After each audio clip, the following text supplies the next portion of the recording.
Dr. Katie here. I'm both a medical doctor and a breast cancer survivor. This is just a second video about art therapy. I wanted to talk in this video about how I used art therapy to help me with my breast cancer diagnosis. Anyone who has been in my house or was in my house at the time that I was diagnosed would have noticed my breast cancer paintings. I had a set of paintings that I did when I was initially diagnosed with breast cancer that I used or did a painting to help me process the emotional reaction to the diagnosis. And I would sit in my living room by the fireplace. I was lucky to have a house that had 2 living rooms, and I turned the second room into an art studio, and I would sit and I would paint. And at the time I was fascinated with prehistoric art and was reading about it. I like art history, and I was reading about some of the Venus statues that were found in Europe around 3000 BC that were thought to be the oldest art relics.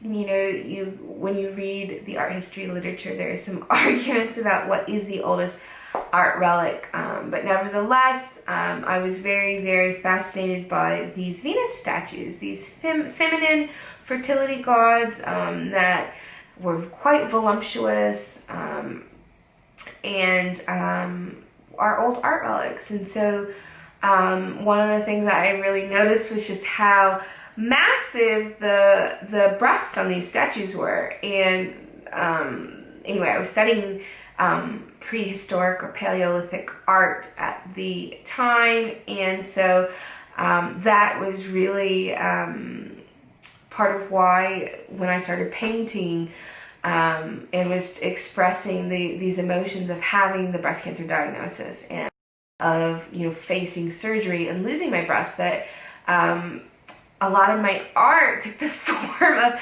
abstract renditions of these Venus statues in acrylic paint and in bright colors. And again, that kind of was pulled from, my mother had just moved in with me. She'd come from Mexico where she lives, and she brought a lot of beautiful Mexican art and beautiful Mexican textiles, and our house was very much decorated with that. And we had purchased these new bright yellow happy couches that sat in the living room with the TV.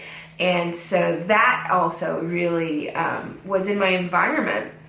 And so as I painted each day, what was in the canvas ended up being these very bright Venus statues, but that they themselves had breast cancer.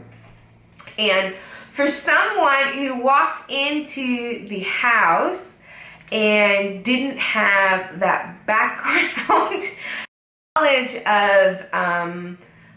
of where this art was kind of birthed from, they would have thought that they were bizarre. In fact, I had a friend who had preteen daughters who just were horrified by the paintings, because I hung them I hung them in my art room, and down the hallway, if you walked from one of the entrances of the house, it was a beautiful historic Queenslander. So it was a farmhouse, so it was on stilts, and it had this amazing wraparound porch, and it sat on a hill. I was living on a property that was like a hobby farm with many acres at the time, and near the beach. It was a beautiful place to live. And it was a great place to have cancer because you could sit on this beautiful veranda and look and see rolling hills and cows and koalas and unfortunately snakes, wildlife, wallabies in the distance. But nevertheless, if you walked from the entrance to, and you wanted to get to the kitchen, you would pass by some bedrooms and in a hallway. You'd pass this living room with this beautiful wood burning fireplace, and you would have to walk through my cancer art gallery, and a lot of those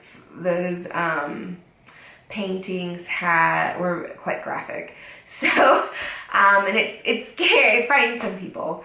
And then I had one painting after that I kind of included on the wall as my breast cancer art that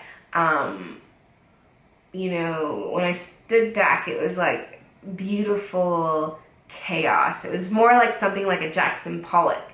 And I think at the time, that's exactly how I felt about my life. Beautiful, beautiful chaos.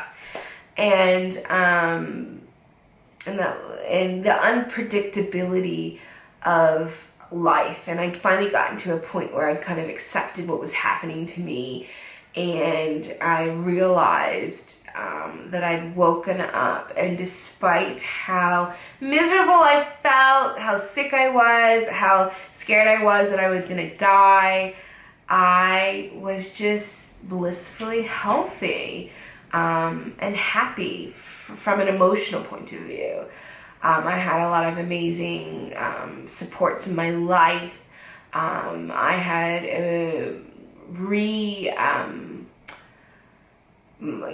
rediscovered my faith and my belief system, and I was doing deeply meaningful work, and I was able to work despite the treatments that I needed to have to fight my cancer. And I was happy. In this just deep and meaningful and guttural way, and in a way that I hadn't been maybe in any other time in my life. And despite cancer bringing me these really, really horrible, profoundly dark and existential moments, it also brought me moments of joy that I wouldn't have had otherwise, and a grateful heart that I wouldn't have had otherwise.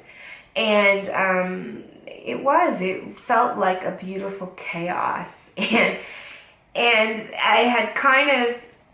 I never made sense of the diagnosis.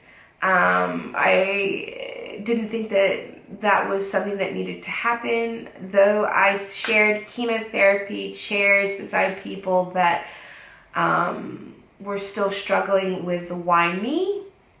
I didn't find that was ever going to be a question that I could answer. I more just wanted to get to a point in my life where I could accept what was happening to me, and I did. And then I guess the beautiful chaos came, where I got to a point where I just didn't understand how you could have moments of happiness and laughter despite physical misery, and that you could be really, really happy despite being in a period of your life that was really horrific. And how do you make sense of that? And I couldn't. I couldn't. And maybe it's just one of the many gifts that we're given. I don't know. I'm still trying to make sense of that. Anyway, that is my art. And, that time that I spent on the canvas painting, that time that I spent in stillness, it was a time for me to feel the emotions deeply. And I needed to process. I needed to feel the anger, the feeling of loss of normalcy, anger with my partner at the time who broke up with me, anger with God that it was happening to me, fear of dying, sadness and loss and despair. I needed to feel that, and I needed to have a way, I guess, to at that time compartmentalize it, because it was just pouring out so that I could function in my day-to-day life. And I would go and I would pour those emotions out onto the canvas, and I would leave them there and I would move on till I got to a time in my life where I'd processed enough of those emotions. I'd had enough space or enough time sitting with the diagnosis that I could process them in the real world, as in not on the page. But that practice of going to the canvas and leaving the emotions on the canvas, that practice of emoting through art, I found to be extremely beneficial. And I don't think I would have been able to cope with my diagnosis if I hadn't gone through that process.